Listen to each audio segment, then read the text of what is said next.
जिस रात शास्त्री जी ने अपनी अंतिम सांस ली, उस रात गेस्ट हाउस में उनके कमरे में क्या हुआ था, इससे जुड़ी एक एक बात अब आपको बताते हैं।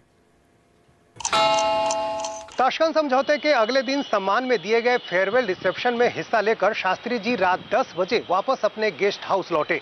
शास्त्री जी के चेहरे पर थकान थी। आते ही उन्होंने अपने नौकर को आवाज लगाई। नौकर के आते ही उन्होंने उसे खाना लाने को कहा।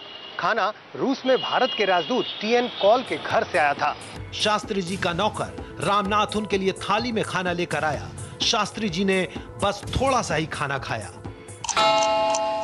खाना खाने के बाद नौकर रामनाथ ने रात के 10:30 बजे शास्त्री जी को पीने के लिए दूध दिया, लेकिन शास्त्री जी के अंदर कुछ बेचैनी थी। वो रोज की तरह आराम नहीं महसूस कर रहे थे।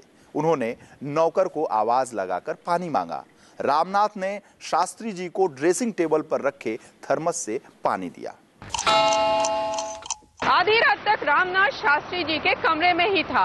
रात बहुत हो चुकी थी, इसलिए शास्त्री जी ने उसे अपने कमरे में जाकर आराम करने को कहा, लेकिन रामनाथ को यह एहसास हो चुका था कि शास्त्री जी की तबीयत ठीक नहीं, इसलिए उसने कहा कि वो वहीं पे फर्श पर बिस्तर लगा के सो जाएगा। लेकिन शास्त्री जी ने उसे प्यार से झिड़कते हुए कहा कि वो अपने कमरे में ही जाकर सोए। प्रधानमंत्री और उनके साथ गए प्रतिनिधिमंडल को अगले दिन भारत वापस लौटना था। शास्त्री जी के असिस्टेंट यात्रा के लिए सामान की पैकिंग कर रहे थे, तभी उनके निजी सहायक जगन्नाथ ने दरवाजे पर दस्तक सुनी। उसने दरवाजा खोला तो सामने शास्त्री जी खड़े थे। शास्त्री जी ने लड़खड़ाती जुबान में पूछा कि डॉक्टर साहब कहाँ हैं? इसके 10 मिनट बाद शास्त्री जी को जोर से खांसी आई। वो लगातार काफी देर तक खांसते रहे। गेस्ट हाउस में मौजूद उनका स्टाफ और नौकर रामनाथ शास्त्री जी की बिगड़ती तबीयत देखकर घबरा गए। उन्हें कंधे का सहारा देकर कमरे के अंदर ले जाया गया, जहां उन्हें बेड पर लिटाया गया। शास्त्री जी और उनके पूरे स्टाफ के लिए बेचैनी भरी रात थी। उनके नौकर रामनाथ ने उन्हें पीने के लिए एक गिलास पानी दिया। उसके बाद रामनाथ ने उन्हें ढांढस बनाने के लिए कहा कि अब वो जल्दी ठीक हो जाएंगे। शास्त्री जी ने उसकी तरफ देखते हुए अपना एक हाथ सीने पर रखा और उसके बाद वो अचानक बेहोश हो गए। शास्त्री जी की तबीयत बिगड़ने की खबर मिलते ही डॉक्टर गेस्ट हाउस पहुंच चुके थे। डॉक्टर लगातार उनकी जांच कर रहे थे, लेकिन रात करीब 3 बजे अचानक शास्त्री जी की मौत हो गई। अब आपको हम दिखाते हैं वो सवाल जिनके जवाब पिछले 48 सालों में नहीं मिले। ये शास्त्री जी की अंतिम तस्वीर है। आप देख सकते हैं कि उनके चेहरे में कैसा स्याहपन है। परिवार के लोगों का दावा है कि ऐसा ही पूरे शरीर में था, और ऐसा तभी होता है जबकि किसी को जहर दिया गया हो। सफाई ये दी गई कि शरीर को सुरक्षित रखने के लिए किए गए लेप की वजह से शरीर नीला पड़ गया है, लेकिन परिवार को इस दलील पर भरोसा नहीं हुआ।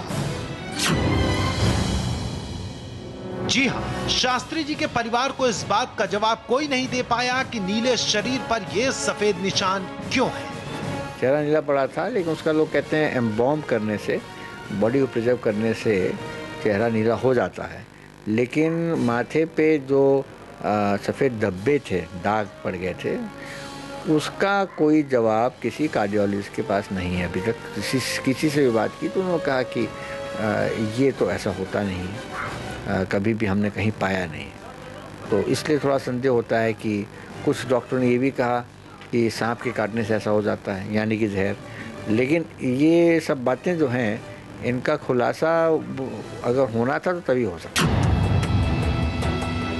शास्त्री जी के प्रेस सलाहकार कुलदीप नैयर के मुताबिक शास्त्री जी के अंतिम संस्कार के बाद उनकी पत्नी ललिता शास्त्री ने पूछा कि शास्त्री जी का पोस्टमार्टम क्यों नहीं करवाया गया, ना तो ताशकंद में और ना ही दिल्ली में।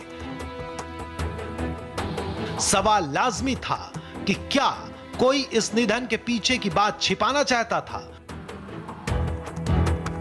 विदेशी जमीन पर प्रधानमंत्री की मृत्यु को ऐसी सहजता से लेने की जरूरत क्या थी, वो भी युद्ध के बाद वाले तनाव भरे माहौल में।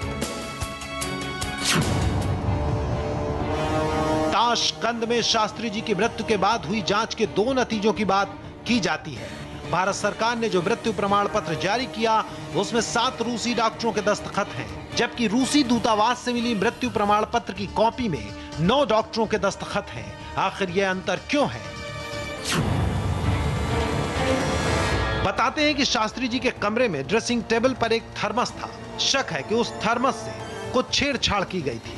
थर्मस का पानी पीने के बाद ही शास्त्री जी की तबीयत बिगड़ी थी। ड्रेसिंग टेबल था जिसमें कि पानी की थर्मस थी, तो ऐसा लगा कि जैसे उन्होंने थर्मस को खोलने की कोशिश की थी, उल्टी थी। जो स्लीपर थे उनके वो उसी तरह थे, इसका मतलब कि पैदल चल के गए होंगे। बताया जाता है कि शास्त्री जी के कमरे से उनकी निजी डायरी भी नहीं मिली। आखिर शास्त्री जी की वो डायरी कहां गई? शास्त्री जी के संबंधियों का कहना है कि ताशकंद पुलिस ने शास्त्री जी के कमरे में काम कर रहे वेटर को जहर देने के आरोप में गिरफ्तार किया, पर कुछ समय बाद छोड़ दिया। आखिर इस गिरफ्तारी और रिहाई का सच क्या है, यह भी आज तक सामने नहीं आ सका। शास्त्री जी ने 11 जनवरी 1966 की रात को जो खाना खाया वो रूस में भारत के राजदूत टी.एन. कौल के घर से आया था। खाना कौल के रसोइये जान मोहम्मद ने बनाया था। परिवार का कहना है कि खाना बनाने के लिए तो शास्त्री जी के साथ रामनाथ रहता था, फिर जान मोहम्मद का खाना क्यों दिया गया? गौरतलब है कि शास्त्री जी भारत पाक विवाद निपटाने के लिए ताशकंद पहुंचे थे। शास्त्री जी के निजी डॉक्टर आर.एन. चुक की दिल्ली के एक सड़क हादसे में परिवार सहित मौत हो गई, जबकि शास्त्री जी के सहयोगी डीटीसी की बस तले कुचल अपाहिज हो गए। उनकी जान बड़ी मुश्किल से बची और यह सब तब हुआ जबकि भारत में शास्त्री जी की मौत की जांच कर रहे कमीशन में उनकी पेशी थी। ये तमाम सवाल हैं जिनके जवाब आज तक नहीं मिले हैं, और जब तक इनके जवाब नहीं मिलेंगे बार बार शास्त्री जी के निधन को लेकर सवाल उठते रहेंगे।